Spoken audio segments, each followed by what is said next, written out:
ഏറ്റവും പ്രിയപ്പെട്ട ചാമക്കാലയിലച്ച, പ്രിയപ്പെട്ട ആർച്ച് പ്രൈസ്റ്റ്, സഹവൈദികരെ, കുർളങ്ങാട് ഇടവകയുടെ കൈക്കാരന്മാരെ, യോഗപ്രതിനിധികളെ, കുടുംബ കൂട്ടായ്മ ഭാരവാഹികളെ, ഏറ്റവും പ്രിയപ്പെട്ട സിസ്റ്റേഴ്സ്, അതുപോലെ നമ്മുടെ വിവിധ ഭക്തസംഘടനാ ഭാരവാഹികളെ, ഈശോയിൽ ഏറ്റവും സ്നേഹിക്കപ്പെട്ടവരെ, 2025 ആണ്ട് കത്തോലിക്ക സഭയ്ക്ക് വളരെ പ്രധാനപ്പെട്ട വർഷമാണ്. കാരണം നമ്മൾ ഈശോയുടെ ജനനത്തിൻ്റെ 2025 വർഷം ആഘോഷിക്കുകയാണ്. പല രൂപതയെ സംബന്ധിച്ചും ഇത് വളരെ അഭിമാനത്തിൻ്റെ അവസരമാണ്. നമ്മുടെ രൂപത രൂപീകൃതമായതിൻ്റെ 75 വർഷത്തിലേക്ക് പ്രവേശിക്കുകയാണ്. ഈ 2025 വർഷത്തിലേക്ക് സഭ പ്രവേശിക്കുന്നത് പ്രമാണിച്ച് പരിശുദ്ധ പിതാവ് ഫ്രാൻസിസ് പാപ്പ ഒരു ബൂള, അല്ലെങ്കിൽ ഇംഗ്ലീഷിൽ ബുൾ എന്ന് നമ്മൾ പറയും, ഒരു ബൂള ഇറക്കിയിട്ടുണ്ട്. അതിൻ്റെ പേര് സ്പെസ് നോൺ കോൺഫൂന്തിത് എന്നാണ് ലത്തീനിൽ. ഇത് വിശുദ്ധ പൗലോസിലെ റോമാക്കാർക്ക് എഴുതിയ ലേഖനം 5-ാം അധ്യായം 5-ാം വാക്യമാണ്. Hope does not disappoint. പ്രത്യാശ നമ്മളെ നിരാശരാക്കുന്നില്ല.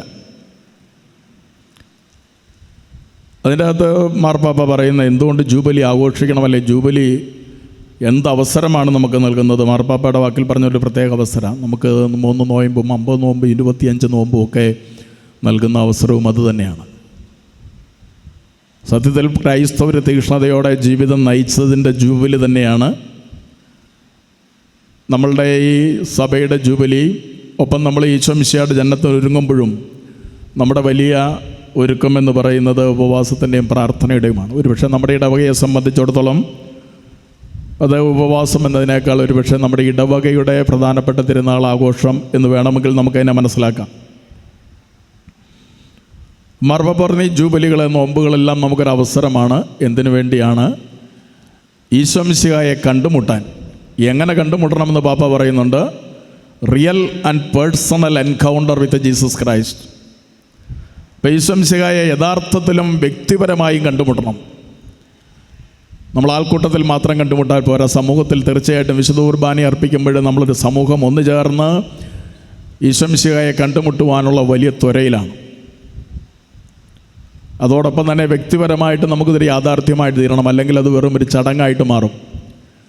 വ്യക്തിപരമായി ഓരോരുത്തരും ഇതിനെ സ്വന്തമാക്കുമ്പോഴാണ് നമ്മുടെ വിശുദ്ധ കുർബാന ഉൾപ്പെടെയുള്ള കാര്യങ്ങൾ നമുക്ക് കൂടുതൽ മനോഹരമാക്കുന്നത്, ഒരു സമൂഹത്തോട് കൂടി അർപ്പിക്കുമ്പോഴതിന് വിലയുണ്ടാകുന്നത്.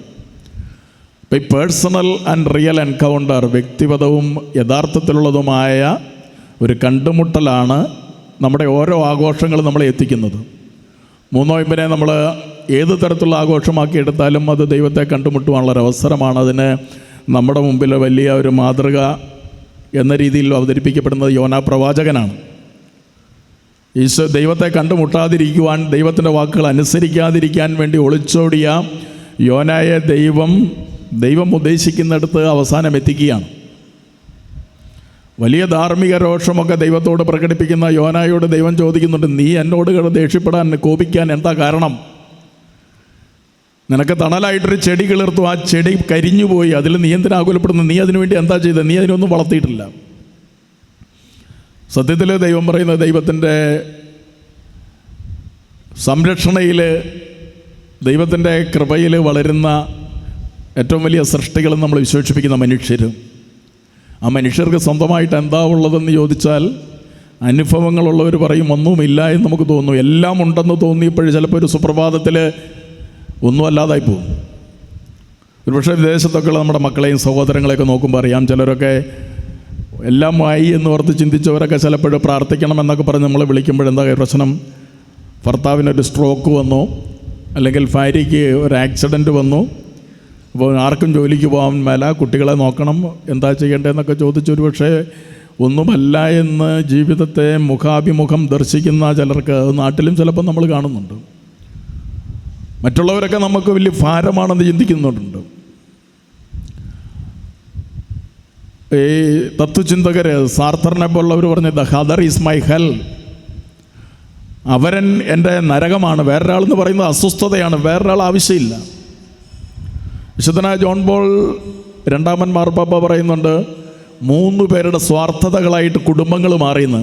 അപ്പനും അമ്മയും കൂടെ തീരുമാനിച്ച ഒരു കൊച്ചു മതി, ഇനി ആരും ഈ ലോകത്തിലേക്ക് വരാൻ പാടില്ല. അങ്ങനെ സ്വാർത്ഥതയുടെ ലോകത്തിൽ കുടുങ്ങിയവർക്ക് അത് വലിയ സംതൃപ്തി നൽകും. പക്ഷേ നമ്മളിപ്പോൾ കാണുന്നൊരു വലിയ യാഥാർത്ഥ്യമുണ്ട്. ആരെങ്കിലും ഒന്ന് ഹോസ്പിറ്റലിലായാൽ ചില വീട്ടിൽ നിന്ന് മക്കളൊക്കെ മാറി മാറി വന്ന് നോക്കിക്കൊണ്ടിരിക്കുകയാണ്. വേറെ ചില വീട്ടിൽ നിൽക്കാൻ ആരുമില്ല. പൈസ കൊടുത്താൽ നിൽക്കാൻ ആരുമില്ല, അല്ല പൈസ കൊടുക്കാനില്ല. അപ്പോൾ അങ്ങനെ ജീവിത യാഥാർത്ഥ്യങ്ങൾ നമ്മളെ ഒത്തിരി പാഠങ്ങൾ പഠിപ്പിക്കുന്നുണ്ട്. തിരിച്ചറിവ്, അറിവിൻ്റെ ഒപ്പം തിരിച്ചറിവ് കൂടി നൽകുന്ന അനുഭവമാണ് യോനായ്ക്ക് ദൈവം കൊടുക്കുക. നോമ്പും 3 നോയമ്പുമൊക്കെ നമുക്ക് നൽകേണ്ടത് അറിവിനോടൊപ്പം തിരിച്ചറിവാണ്. സകലത്തിൻ്റെയും നാഥ എന്ന് നമ്മൾ വിളിക്കുന്ന ദൈവം അധരങ്ങളിൽ മാത്രമല്ല സകലത്തിൻ്റെയും നാഥനായിരിക്കുന്നത്, മറ്റ് ഹൃദയത്തിലും ജീവിതത്തിലും സകലത്തിൻ്റെയും നാഥനായി ആ ദൈവത്തെ പുനഃപ്രതിഷ്ഠിക്കുവാനുള്ള ഒരു അവസരമാണ് നമ്മുടെ ഈ 3 നോയമ്പ്. ഇത് നമ്മുടെ ഈ ഇടവകയുടെ മാത്രമല്ല, ഈ പ്രദേശത്തിൻ്റെ ഒരുപക്ഷെ കേരളത്തിൻ്റെ ഗണ്യമായൊരു ഭാഗത്ത് നിന്ന് പുറത്തുനിന്ന് പോലും അവധിയെടുത്ത് വരുന്നവരുണ്ട്. ഈ കാലഘട്ടത്തിൽ നിങ്ങൾക്കറിയാം. അവിടെ നമ്മൾ പരിശുദ്ധ അമ്മയുടെ മുമ്പിൽ, പരിശുദ്ധ അമ്മയുടെ ഏറ്റവും പ്രമുഖതമായ ദേവാലയമാണ് നമ്മുടേത്. അമ്മയുടെ മുമ്പിൽ ഈശോയെ മുഖാഭിമുഖം കണ്ടുമുട്ടുവാനുള്ള ഒരു പരിശ്രമം തീർച്ചയായിട്ടും ഈ 3 നോയമ്പിൽ നടത്തണം. ദിവസങ്ങൾക്കുള്ളിൽ നമ്മൾ 50 നോമ്പിലേക്ക് കിടക്കുകയാണ്. അത് നമുക്കൊരു കണ്ടുമുട്ടലാകുമ്പോൾ, ജീവിതത്തിൻ്റെ അനുഭവമാകുമ്പോൾ നോമ്പൊക്കെ വലിയ ആനന്ദവും അതുപോലെ തന്നെ തിരിച്ചറിവും നമുക്ക് നൽകും. ആ തിരിച്ചറിവ് നൽകണമേ എന്ന്, ആ തിരിച്ചറിവിൻ്റെ ഫലമായ ആനന്ദം നൽകണമേ എന്ന് ഈ 3 നോയമ്പിൽ നമുക്ക് പ്രത്യേകമായിട്ട് പ്രാർത്ഥിക്കാം. അതിൽ നോമ്പിൻ്റെ ചൈതന്യമുണ്ട്, ഉപവാസത്തിൻ്റെ ചൈതന്യമുണ്ട്. ഒരുപക്ഷെ ഏറ്റവും വലിയ നോമ്പ് എന്നൊക്കെ പറയുന്നത് ഒരുപക്ഷെ ഭക്ഷണമായിരിക്കുകയില്ല, അത് ഉപേക്ഷിക്കുന്നതായിരിക്കുകയില്ല. ആധുനിക ലോകത്തിൻ്റെ ഏറ്റവും വലിയ 2 ദുരന്തങ്ങളായിട്ട് ഇപ്പോഴും പറയുന്നത് ഡ്രഗ് അഡിക്ഷൻ ആൻഡ് സ്ക്രീൻ അഡിക്ഷനാണ്. മയക്കുമരുന്നുകൾക്ക്, മദ്യത്തിനും ഒരു ഡോസ് കൂടുതലില്ലാത്തതുകൊണ്ട് മക്കളും കൊച്ചുമക്കളുമൊക്കെ ചിലപ്പോഴൊക്കെ ഡ്രഗ്സ് അതിൻ്റെ അകത്ത് അഭയം തേടുന്നവരുണ്ട്. ജീവിതം അതോടെ തീരുക. നമ്മൾ ഈ ദിവസങ്ങളിൽ മുഴുവൻ ചാനലുകളിലും പത്രങ്ങളിലും കണ്ടുകൊണ്ടിരിക്കുകയാണ്. സ്വന്തം അമ്മയെയും അപ്പനെയും ഒക്കെ ഇല്ലായ്മ ചെയ്യാൻ, സഹോദരനെയൊക്കെ ഇല്ലായ്മ ചെയ്യുവാൻ 10ഉം 18ഉം വയസ്സുള്ള പിള്ളേർക്ക് എന്തുമാത്രം പ്രേരണയാണ് അവർ ഈ ഡ്രഗ്സ് വഴി സമ്പാദിക്കുന്നത് നോക്കുക. ഒരുപക്ഷെ അതൊന്നുമില്ലാത്തവരുടെ വലിയൊരു ദുരന്തമാണ് സ്ക്രീൻ അഡിക്ഷൻ എന്ന് പറയുന്നത്. Small screen and big screen എന്നൊക്കെ പറഞ്ഞ് തിരിക്കാറുണ്ട്. നമ്മുടെ മൊബൈലിൽ ഇതാകാം, ടി വിയിലാകാം, തിയേറ്ററുകളിലാകാം. മെയിൻലി നമ്മുടെ സ്മോൾ സ്ക്രീൻ എന്ന് പറയുന്ന ഈ മൊബൈൽ ഫോണുകളിൽ 2ഉം 3ഉം വയസ്സായ കൊച്ചിൻ്റെ തലച്ചോറ് ഓൾറെഡി ഡാമേജാണെന്നൊക്കെ പറയുമ്പോൾ നമ്മൾ മനസ്സിലാക്കേണ്ടത് എങ്ങനെയുണ്ടെന്നുള്ളത്. ജനിക്കുമ്പോൾ തന്നെ മൊബൈലൊക്കെ കൊടുത്ത് അവരെ അഡിക്റ്റാക്കാൻ അവർക്കൊരു ജീവിതമില്ല. കാരണം 2ഉം 3ഉം വയസ്സൊക്കെ ആകുമ്പോഴത്തേക്കും ബ്രെയിൻ ഇല്ല, അല്ലേ? എറോഷൻ ഓഫ് ദി ബ്രെയിൻ എന്നൊക്കെ പറയാവുന്ന അവസരത്തിൽ നമ്മൾ ഇന്നത്തെ അവസ്ഥയിൽ മാതാപിതാക്കന്മാർ തന്നെ എത്തിക്കും. നമുക്ക് തിരിഞ്ഞു നോക്കാം. ഒരുപക്ഷെ നമ്മുടെ ഇന്നത്തെ ഏറ്റവും വലിയ നോമ്പ് ഈ സ്ക്രീൻ അഡിക്ഷനോടുള്ള നോമ്പായിരിക്കുമെന്ന് ഞാൻ ചിന്തിക്കുന്നു. അതോടൊപ്പം തന്നെ ഡ്രഗ് അഡിക്ഷനോടുമുള്ള നമ്മുടെ ജീവിതത്തെ ഒന്നുകൂടി നവീകരിക്കുവാനും തിരിച്ചറിയുവാനും മറ്റുള്ളവരുടെ ദുരന്തങ്ങൾ നമുക്ക് പാഠങ്ങളാകുവാനും നമ്മുടെ തന്നെ ജീവിതത്തിൻ്റെ ദൈവം നൽകുന്ന സന്തോഷം നഷ്ടമാകാതിരിക്കുവാനും നമുക്ക് തമ്പുരാനോട് പ്രാർത്ഥിക്കാം. ഈ 3 നോയമ്പ് തിരുനാളിൻ്റെ എല്ലാവിധ മംഗളങ്ങളും എല്ലാവർക്കും സ്നേഹപൂർവ്വം നേരുന്നു. പ്രത്യേകിച്ച് കുറളങ്ങാട് ഇടവകയുടെ ആർച്ച് പ്രീസ്റ്റ് ബഹുമാനപ്പെട്ട ഡോക്ടർ അഗസ്റ്റിൻ കൂട്ടിയാനി അച്ഛനെയും അതുപോലെ ഇവിടുത്തെ മറ്റ് സഹവൈദികരെയും ഞാൻ സ്നേഹത്തോടെ ഓർക്കുന്നു.